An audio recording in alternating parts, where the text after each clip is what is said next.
Welcome back. This is Half-Life 2 Episode 1, and these are really big doors. Almost more fit for a throne room than a reactor. Although, I suppose, given their worship of technology... This could be it, Gordon. Yeah, Careful. maybe they do actually reverence the core. Anyway, fight time.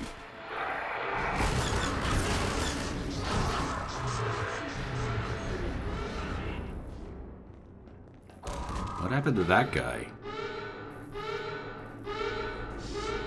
don't get it. Why are they hanging around here? It looks like they were deliberately trying to blow the reactor. But why? I don't know. Maybe they wanted to take the reactor out on a date. Oh my god. It looks pretty far gone. I hope Dr. Kleiner was right. I do find it funny that, yeah, even when it comes to the reactor core, it's still like an orb-based technology. Just like a really big ol' orb. The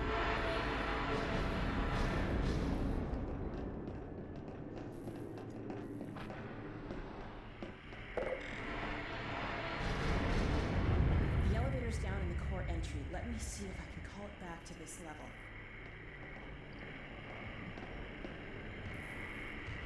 Yeah, things are looking a little bit bad. Good thing you know what you're doing. Do we now? Well, here's your elevator. Usually we just kind of bumble around and break stuff until... I wish there was something else I could do to help. Yeah. Hurry back. You know, I'm kind of surprised that, you know, considering the kind of work that Alex did before we showed up, that she didn't have an HEV suit of her own. Probably, I don't know.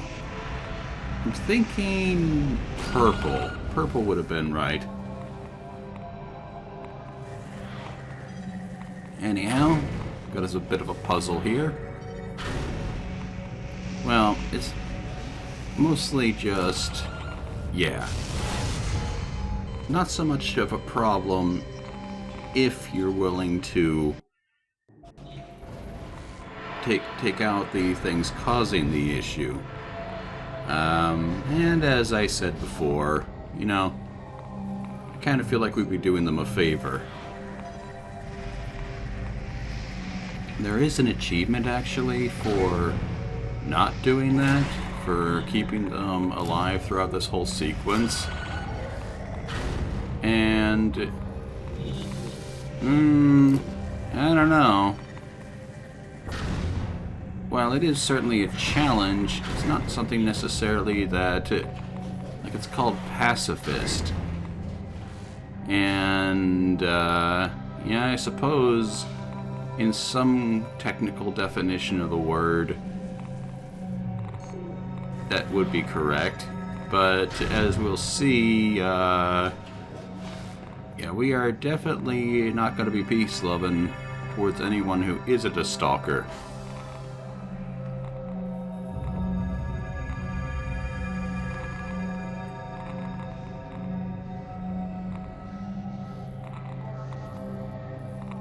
Alrighty, upsie, upsie.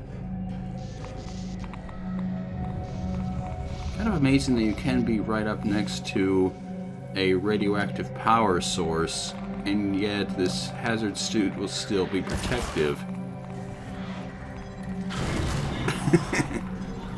I love that little bit there. Like, that orb hit basically everywhere except the guy right in front of me. So then, yeah, we have a control room, and in the control room is a receptacle.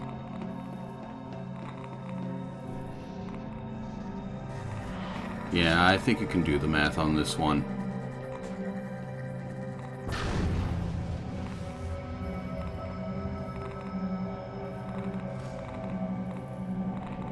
It is kind of interesting that in all their recklessness, the Combine did actually install a failsafe system. That's, you know, remarkably conscientious of them. Folks who weaponize flying saw blades.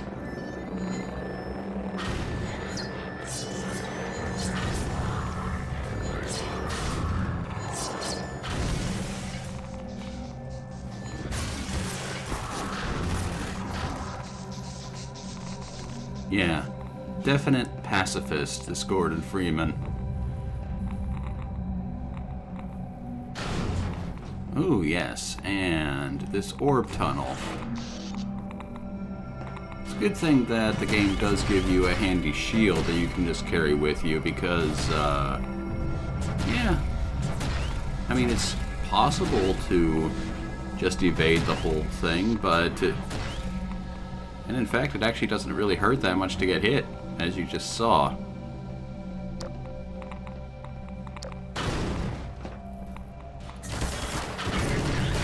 Ah, now that's the stuff.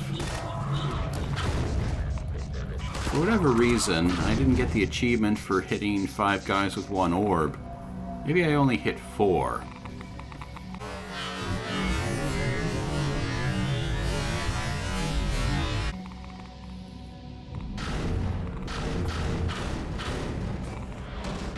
Yes, a little bit of reckless vandalism there. Alrighty. As the game very subtly points out to you, you do not want to get hit by the orb's pulse. That might be stretching the limits of your anti-radiation suit.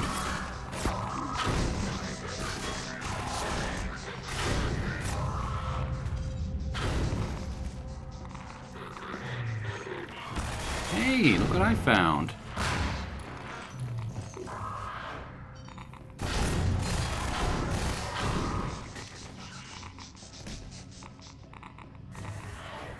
Man, these guys, they're such kidders.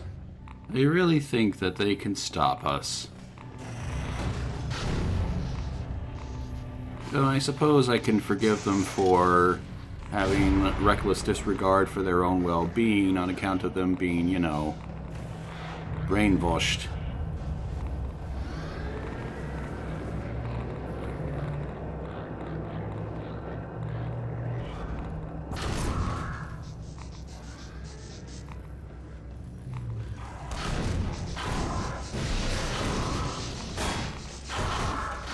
I love the rapid-fire capabilities of the super gravity gun. It's wonderful. Now then, small bit of platforming up ahead. It's mostly in the realm of, you know, if you make the first jump, you're basically set.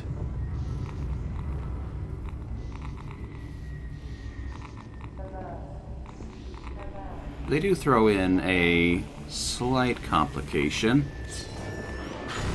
But as long as you stay calm, you know, don't panic, don't try to dodge or whatever, you're A-okay. Given everything that you've lived through so far, getting sliced by a flying saw blade is relatively low on the threat list.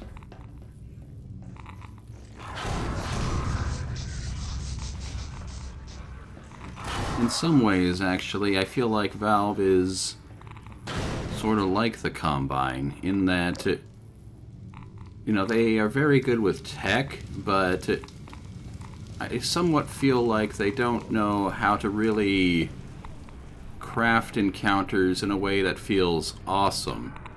In a way, combat, I think, and puzzles in general feel a little bit more clinical, like there's meant to be a puzzle there that follows the basic thing of train the player, then make the player do something a little bit harder. And it's like, yeah, I guess this is kind of like a power fantasy in itself, but I don't know, it lacks something. It feels more like I don't just know how to describe it. It's sort of like you're going through the motions of being super powerful. If that makes any sense. Technical difficulties. Well, we know what to do with that. We are, you know, a scientist. We can solve puzzles.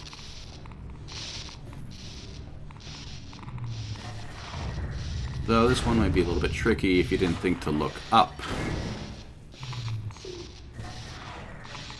And yeah, they do give a small wrinkle where if you power it while you're not on the elevator, then you have to pull one out, and, you know. I'm just going to skip all that. Like, I feel like there's not much benefit to be gained from showing all the myriad ways a puzzle can go wrong.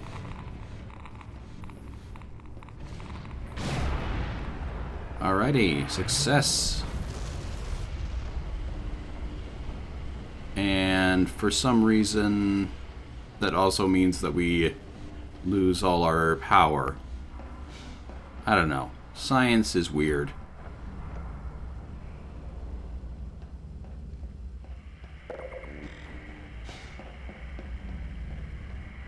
Gordon, you did it!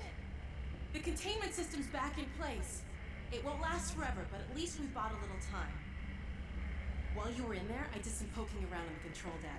They were trying to start a chain reaction, all right. But destroying the Citadel is just a side effect. Since we took out Brain's reactor, this is the only way they have to send a transmission packet back to wherever they came from. I can't tell what the packet contains, but it's important enough that they're willing to sacrifice the whole Citadel to send it off.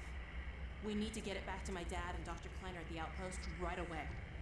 I've been pulling down a copy. Whatever it is, I have a feeling it's bad news for all of us. There's something else. It's Judith. Take a look. I'm fairly sure I've pinned down the location of the project. It's hard to say how much of it might have survived intact, or whether there's anything remaining that could compromise our work, if it were discovered by the Combine. We'll need to take a close look at it, of course, but I should be able to give a better opinion within a few hours. If the site is where we think it is, then it should be no more than... Here's a question. Why is this transmission being received on the Combine's network? Like, aside from, you know, convenience to the plot, this feels really weird. She's in serious trouble. We need to get this and the transmission packet to my dad. He'll know what to do with it. The packet's done copying. I've got it right here. Now let's get the hell out of here. Uh-oh. I think they felt that. I've secured an exit elevator. It's this way. Come on. Now, here's another thing I don't get. We have technology to do, like, video communications using a bunch of scraps and a rewired antenna, but apparently we can't send files to people. Like, we have to manually carry it over on basically a futuristic USB stick. Something tells me they don't want to bring in there. This lift will take us to a train. Oh well.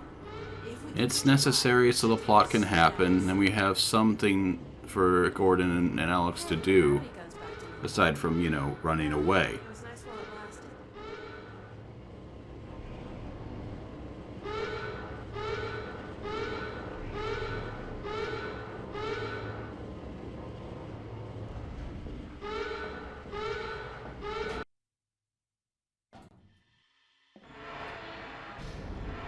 Still, though, yeah, now that we're back to normal gravity gun mode, it's sort of, kind of almost like a safe zone. Basically, it's a signal that we're back in cutscene land, more or less.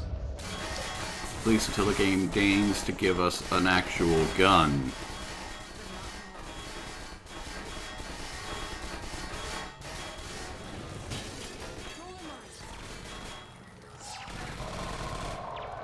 Bring that over here and I'll rejigger it.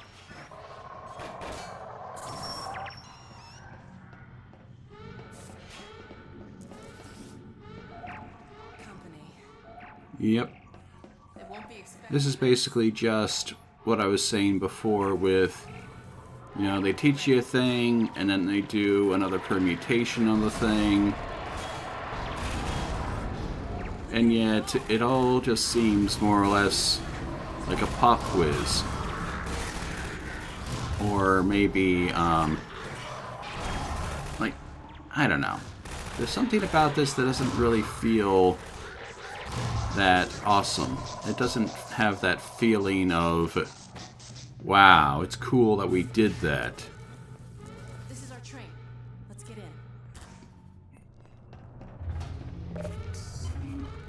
Come on, let's get in. Well, bye, fellas.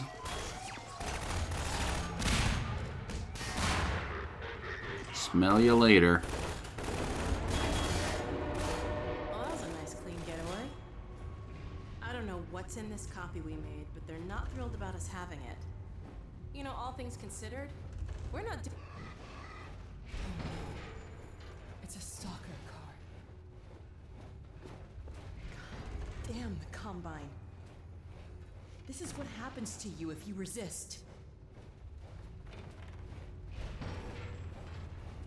Or if you're just in the wrong place at the wrong time. Indeed, yeah. We were about to be stalkered ourselves if Barney hadn't, you know, rescued us right at the start of Half-Life 2. Let's see where this train is headed. With any luck, we should be well out of the city before it's too late. Well, unfortunately, Not on foot. you know, we don't have the best of luck with trains, so...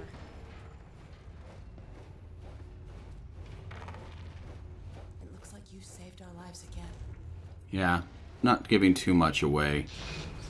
What's that?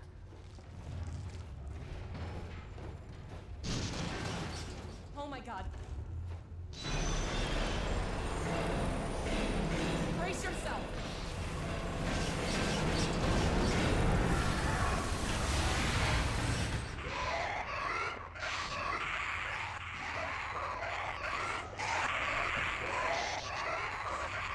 Hurry, Gordon. Crash. That's it. Keep pulling.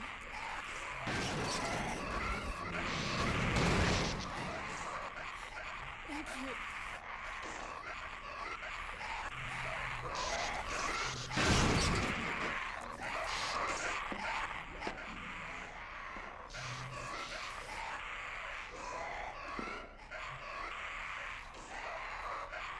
Yeah, if this was a more modern game, we would have perhaps had some sort of a button prompt to comfort her, but as it is, we're just gonna have to move on.